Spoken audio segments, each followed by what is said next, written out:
Vanakkam Dohadeva and everyone. Wonderful to be with you. Om Sahana Bhavatu Sahana Bhunaktu Sahaviryam Karavavai Tejasvinavadi Tamastu Ma Vishavahari.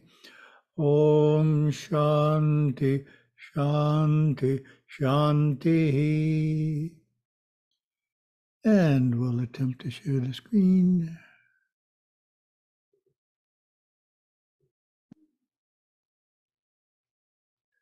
Oh, first topic here. Let me just move that slide. Move this one.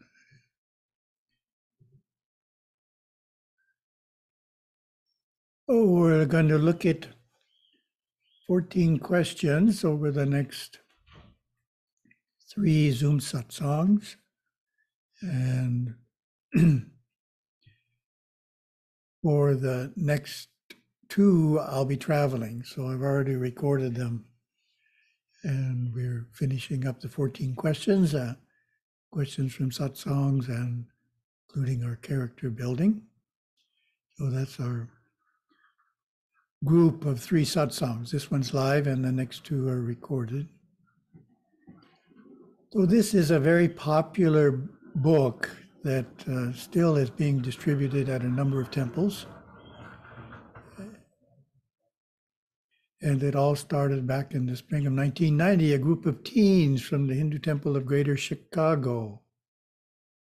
Interesting word if you're not used to it.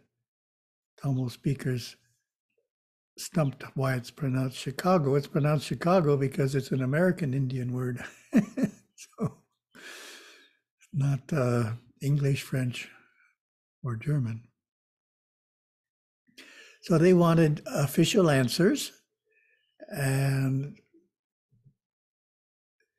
so the questions had perplexed the youth themselves, and the parents had no convincing answers. And so Gurudeva took up the challenge and composed thoughtful answers to the 9 questions. 2004, we added a 10th on caste. That's a challenging one to answer. And then in 2011, we added 4 more. So we're up to 14.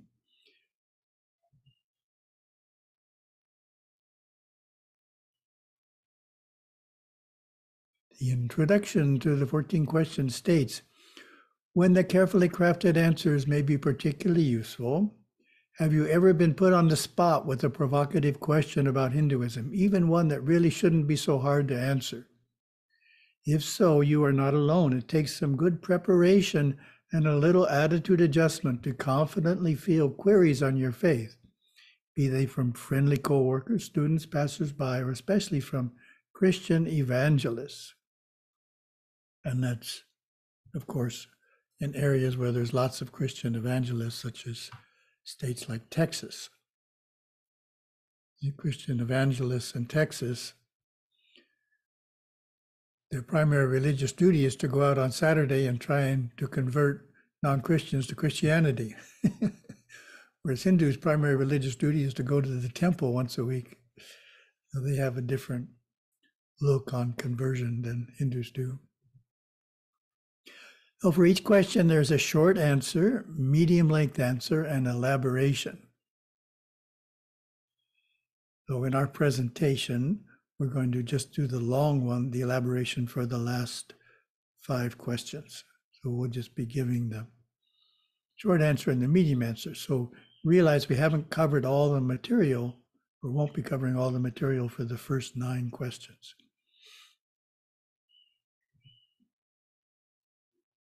So some of this is a repeat for those of you who have been not missing Zoom satsangs recently. Some of this will be a repeat here at the beginning, but I didn't want to edit it out because then you wouldn't know it was in the 14 questions, which are useful study material. The answer, Hindus all believe in one supreme God who created the universe. He is all pervasive. He created many gods, highly advanced spiritual beings to be his helpers. That is well stated. And it is a false concept, particularly in certain academic circles, that Hinduism is polytheistic. So if you're poly means many, theistic gods, many gods. Polytheism means there's many gods and none of them is the supreme being, not one supreme. So Hinduism's not like that. Hindus all believe in a one supreme being. And as I jokingly say, we just don't agree on the name or the nature of that supreme being. To some he is Shiva, to some he is Vishnu, etc. But we all believe there's a supreme being. We're not polytheists. Contrary to prevailing conceptions, Hindus all worship one supreme being, though by different names. This is because the peoples of India with different languages and cultures have understood the supreme being in their own distinct way. So we looked at that previously. India is so ancient that religion was formed before there was much travel. So just as there's lots of different regional languages in India, there's lots of different regional concepts of religion. Through history, there arose 4 principal Hindu denominations: Saivism, Shaktism, Vaishnavism, and Smartism. Notice the word is principal. It's not on the screen because there's not enough room. There's minor denominations also that aren't included in the 4 principal ones. So, for example, there's still a small set of those who consider Ganesha the supreme beings. And then you have Ayyappa worshippers. So those are smaller denominations. They're not the main ones. Each of the 4 different denominations has a different name and concept for the supreme being. Prashava's God is Shiva, Shakta's Shakti, Vaishnava's Vishnu, and of course Smartas, who see all deities as reflection of the one God. The choice of deity is left to the devotee. The liberal Smarta perspective is well known, but it is not the prevailing Hindu view. In other words, in certain intellectual circles, it could be the prevailing view, but you get out into the actual practice of Hinduism, and those who are practicing it tend to be Vaishnavite, Saivite, or Shakta. Due to this diversity, Hindus are profoundly tolerant of other religions, respecting the fact that each has its own pathway to the one God.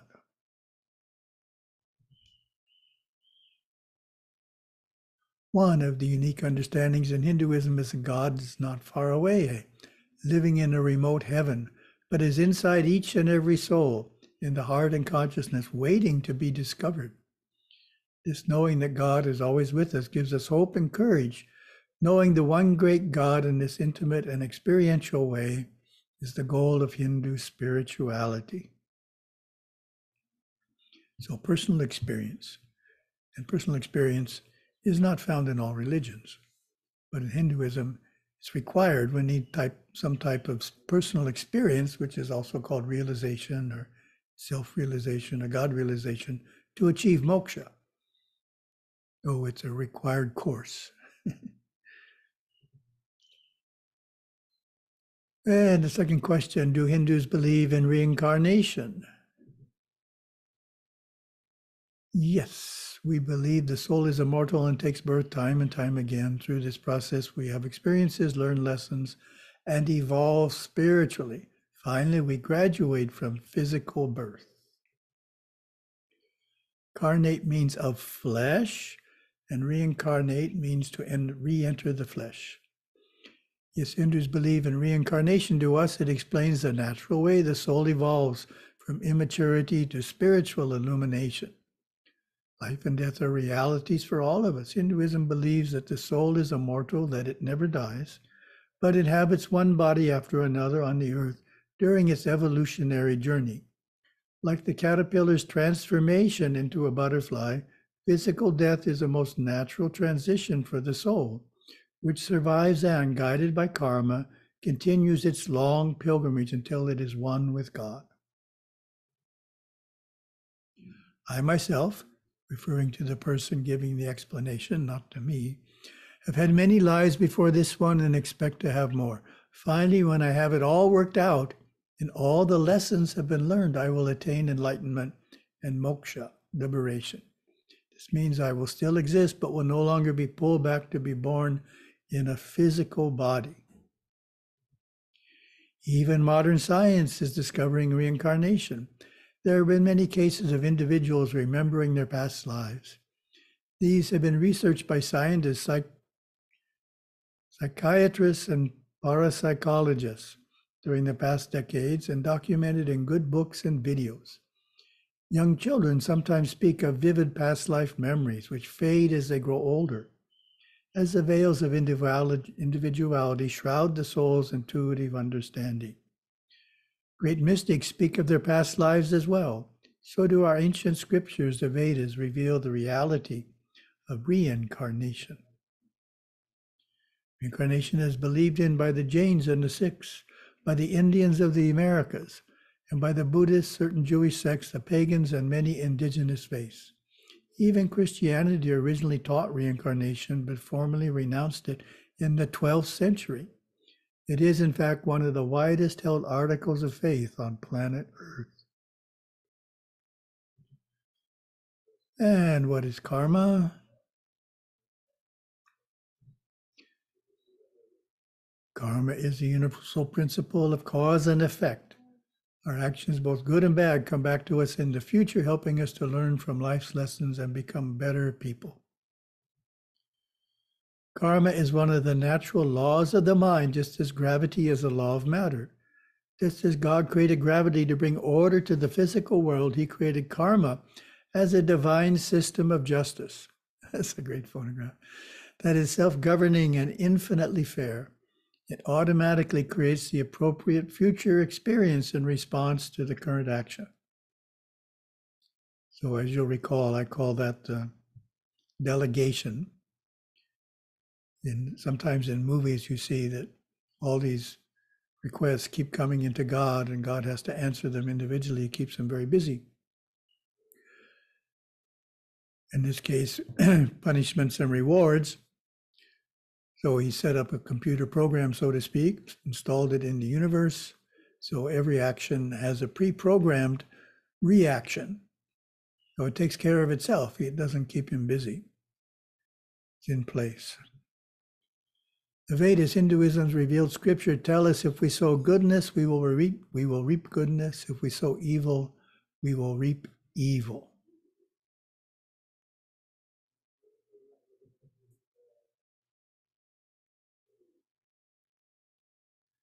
Thus, we create our own destiny through thought and action.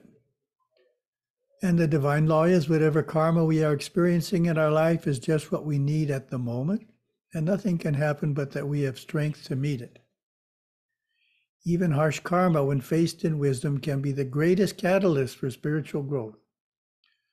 Understanding the way karma works, we seek to live a good and virtuous life through right thought, right speech, and right action. This is called Dharma.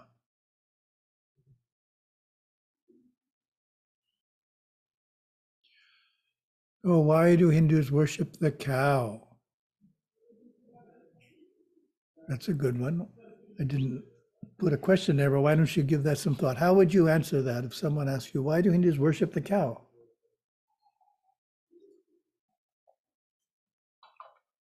Why don't they worship God? It's just an animal.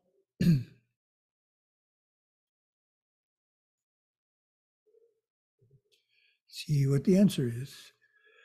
The cow represents the giving nature of life to every Hindu. Honoring this gentle animal who gives more than she takes, we honor all creatures. Nicely said. Hindus regard all living creatures as sacred, mammals, fishes, birds, and more. We acknowledge this reverence for a life and our special affection for the cow. That's a good photograph. Festivals, we decorate and honor her, but we do not worship her in the sense that we worship the deity. So that's an important part of the answer. We honor the cow. Like we honor someone on their birthday. They get presents and this and that and all, but we're not worshiping them. We're giving them special honors on the day of their birth. So you can look at it like that. It's like a cow's birthday. We're honoring the cow, but we're not worshiping her in the sense that we worship the deity. To the Hindu, the cow symbolizes all of the creatures. The cow is a symbol of the earth, the nourisher, the ever-giving, undemanding provider. The cow represents life and the sustenance of life. Cow is so generous, taking nothing but water, grass, and grain. It gives and gives and gives of its milk, as does the liberated soul give of his spiritual knowledge. The cow is so vital to life, the virtual sustainer of life for many humans. Cow is a symbol of grace and abundance.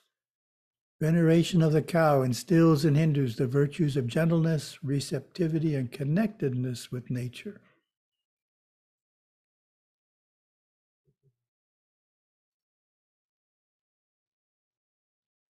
The fifth question, are Hindus idol worshippers? So we did that one recently. What do you think? How would you answer that question? See if you remember the material we covered.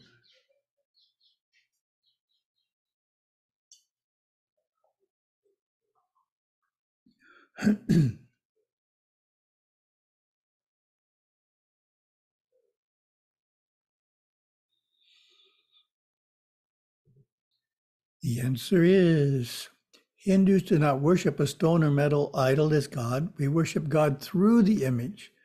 We invoke the presence of God from the higher unseen worlds into the image so that we can commune with him and receive his blessings. That's a good answer. We invoke the presence of God into the image. So that's that idea of vahana, stavana, sanidana. We're invoking God into the image. And then at the end, we have a visarjana.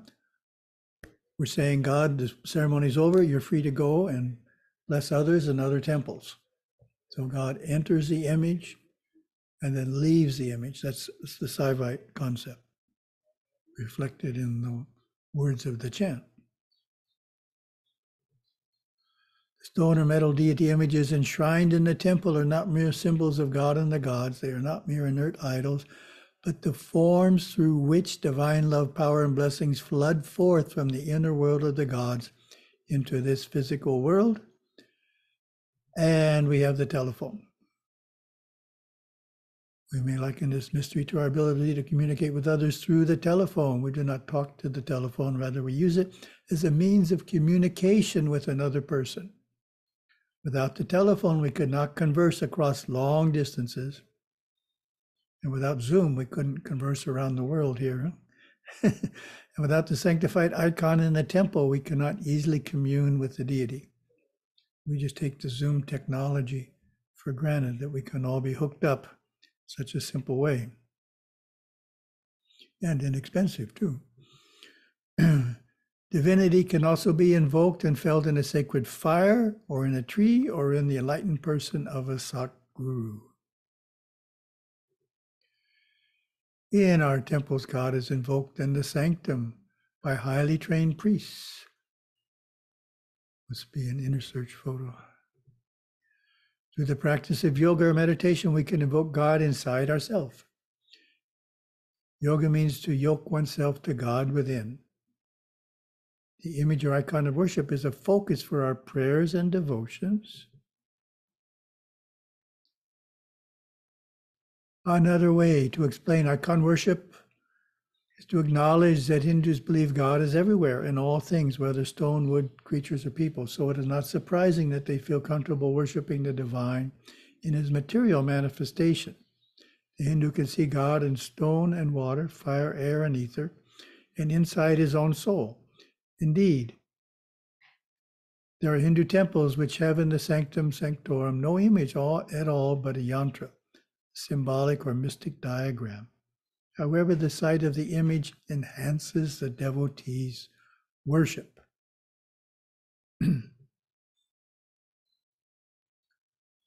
Question number 6, are Hindus forbidden to eat meat? How would you answer that?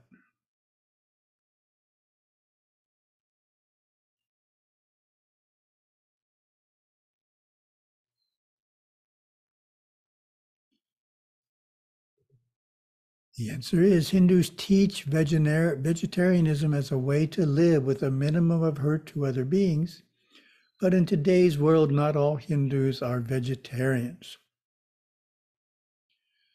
So, in other words, Hinduism doesn't demand or command that everyone do this, and if you don't, you're in big trouble. It sets a high principle and encourages everyone to follow it, but not everyone does.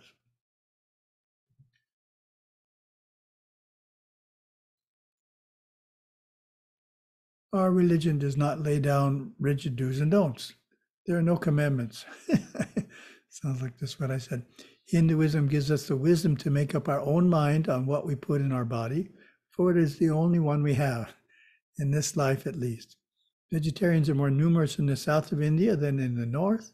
This is because of the north's cooler climatic conditions and past Islamic influence. Priests and religious leaders are definitely vegetarian, so as to maintain a high level of purity and spiritual consciousness to fulfill their responsibilities and to awaken the refined areas of their nature. Soldiers and law enforcement officers are generally not vegetarians because they have to keep alive their aggressive forces in order to perform their work.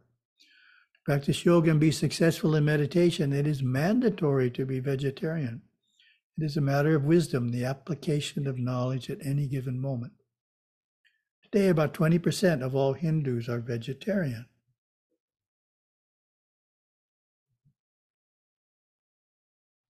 And the seventh question, do Hindus have a Bible?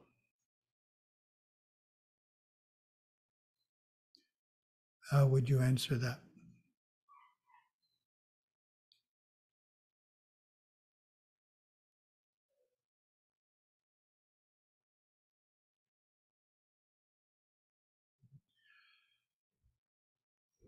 Our Bible is called the Veda. The Veda, which means wisdom, is comprised of 4 ancient and holy scriptures, which all Hindus revere as the revealed word of God. In other words, there are lots of Hindu scriptures, but there's only one scripture that all Hindus revere, and that's the 4 Vedas. And they're regarded as Shruti, or the word of God, the revealed word of God, as the last couple of words there say, Shruti, that which is heard. Like the Taoist Tao Te Ching, the Buddhist Dhammapada, the Sikh Adi Granth, the Jewish Torah, the Christian Bible, and the Muslim Quran, the Veda is the Hindu holy book. The 4 books of the Veda, Rig, Yajur, Sama, and Atharva, include over 100,000 verses. The knowledge imparted by the Vedas ranges from earthly devotion to high philosophy. Words and wisdom permeate Hindu thought, ritual, and meditation. Vedas are the ultimate scriptural authority for Hindus. The oldest portions are said to be, by some, to date back as far as 6000 BCE, orally transmitted for most of history and written down in Sanskrit in the last few millennia, making them the world's longest and most ancient scripture. The Vedas open a rare window into ancient Indian society, proclaiming life's sacredness and a way to oneness with God.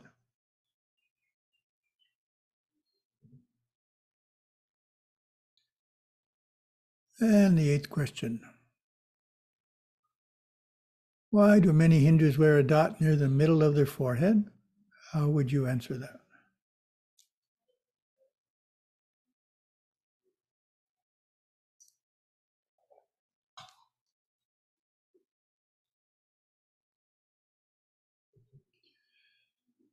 The dot worn on the forehead is a religious symbol. It represents divine sight and shows that one is a Hindu. For women, it is also a beauty mark. The dot has a mystical meaning. It represents the third eye of spiritual sight, which sees things the physical eyes cannot see. Hindus seek to awaken their inner sight through yoga. The forehead dot is a reminder to use and cultivate this spiritual vision to perceive and better understand life's inner workings, to see things not just physically, but with the mind's eye as well. The bindi is made of red powder called sindoor, traditionally made from powdered turmeric and fresh lime juice, sandal paste, or cosmetics. In addition to the simple dot, there are many types of forehead marks known as tilaka in Sanskrit. Each mark represents a particular sect or denomination of our vast religion. 4 major sects, as we know. Vaishnava Hindus, for example, wear a V-shaped tilaka made of white clay. Elaborate tilakas are worn by Hindus mainly at religious events, though many wear the simple bindi, indicating they are Hindu. Even in the general public, by these marks we know what a person believes and therefore know how to begin conversations. For Hindu women, the forehead dot is also a beauty mark, not unlike the black mark European and American women once wore on their cheek. The red bindi is generally a sign of marriage. Black bindi is often worn before marriage to ward off the evil eye. As an exotic fashion statement, the dot's color complements the color of a lady's sari. Ornate bindis are even worn by actresses in popular American TV shows. Well, let me check something here. Just take a second.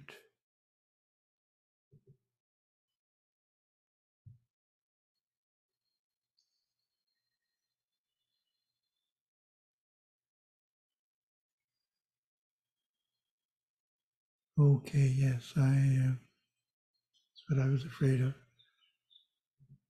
Overdid that section.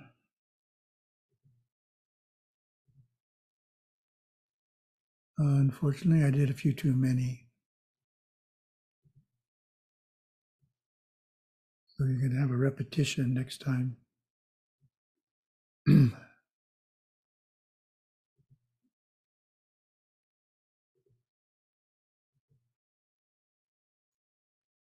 Okay, so the last couple questions will be in next week's recorded satsang. Sorry.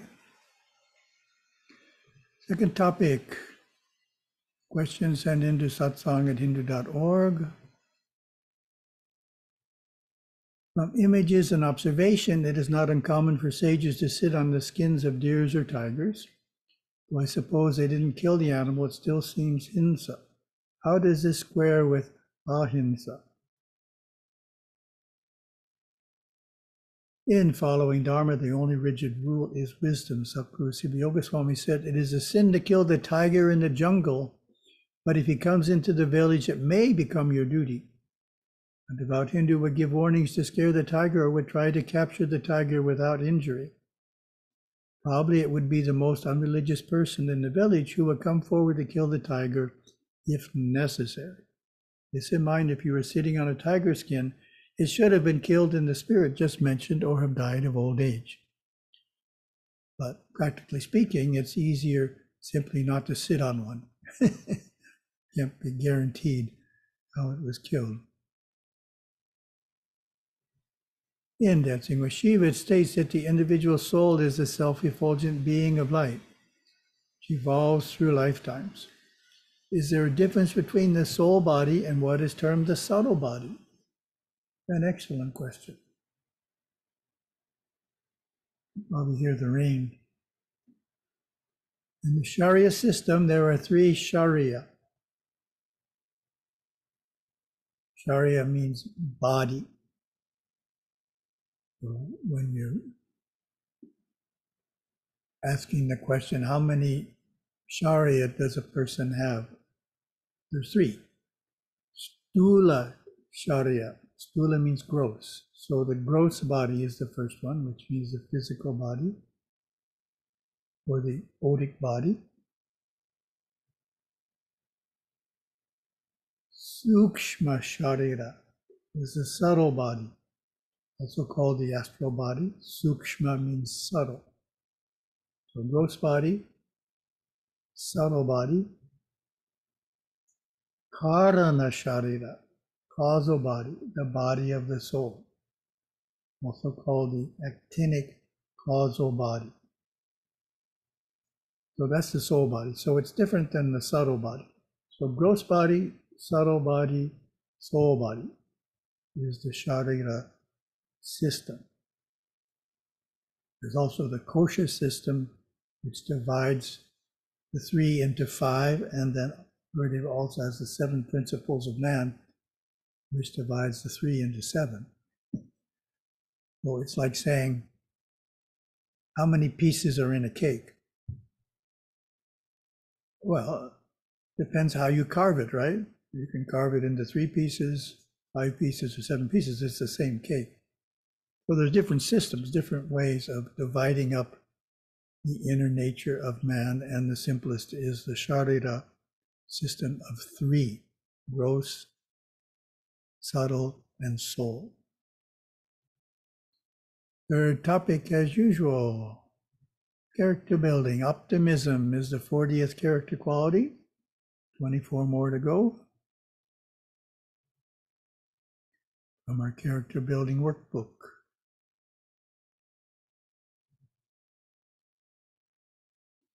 How would you define optimism? That's an easy one.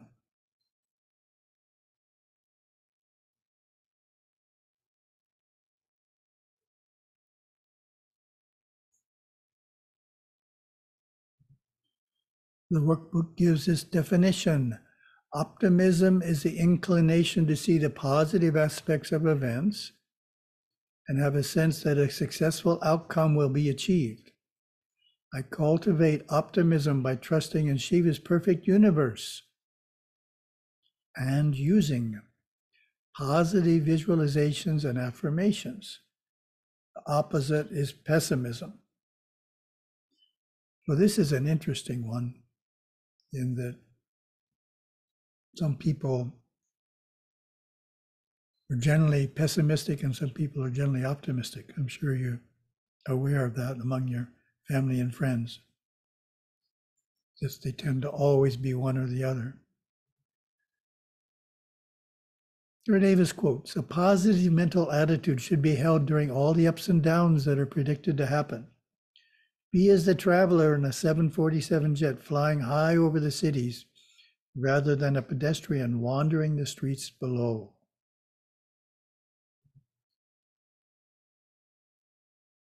Second quote, put a smile on the faces of other people. Gain your happiness and your positive states of mind by making other people happy. Negative people are always worried about themselves. Positive people are concerned with the happiness of others. That's a good insight there.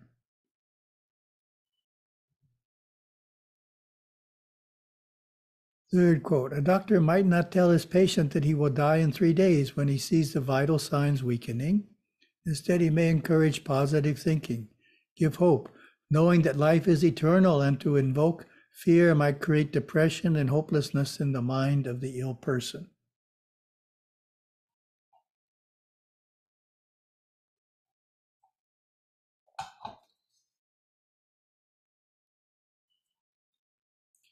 Comparing the actions of one who is optimistic to one who is pessimistic.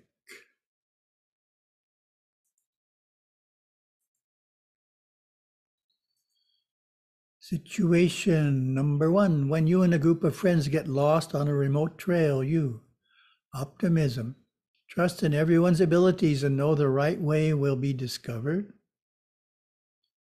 Pessimism, worry that you will be lost and have to sleep in the forest. Second situation, learning you are being laid off from your job, you, optimism, think silently. This could lead to an even greater career in the years ahead. Pessimism, get discouraged and fear you will be out of work without a salary for months.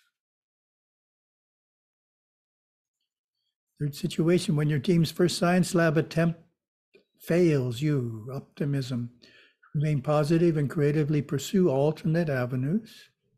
Pessimism, become morose, reliving the many other failures of your life. And our moment of reflection, take a moment to identify a few ways in which you could improve in optimism.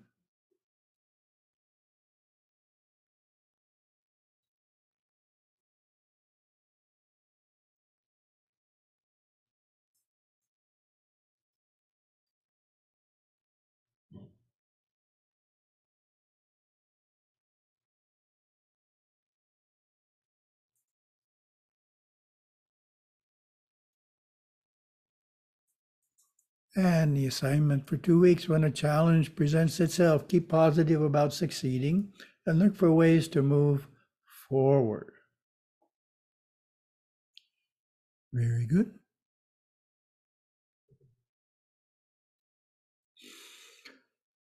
Oh.